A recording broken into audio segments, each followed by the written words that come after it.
मित्रांनो, तुम्ही हेराफेरिया पिक्चर पाहिला आहे का? बऱ्याच लोकांनी पाहिला असणार. कसा आहे पिक्चर? तुम्ही म्हणा हा काय प्रश्न आहे. पिक्चर एक नंबर आहे, सुपर कॉमेडी आहे, एकदम विनोदी धमाल. पण माझ्या मते मित्रांनो, तो पिक्चर कॉमेडी नाही आहे, तो आहे सिरियस, एकदम सिरियस आहे. काय बोला तुने? आता तुम्ही म्हणाल कसं, तर पहा, ते तिघही बाबूराव, श्याम आणि तो कोण राजू, ते तिघही कलाकार एकदम पिक्चरच्या सुरुवातीपासून एंडिंगपर्यंत प्रॉब्लेममध्येच आहेत. भयंकर प्रॉब्लेम.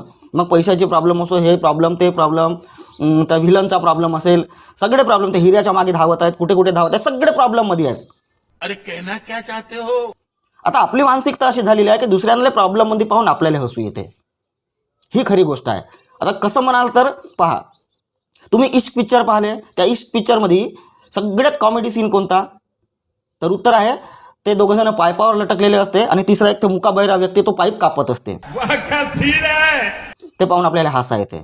म्हणजे पहा आपली मानसिकता. अरे ते दोघं जण मरणाच्या दारामध्ये आहेत ना, आपल्याला हसा येत आहे. सुधरा रे.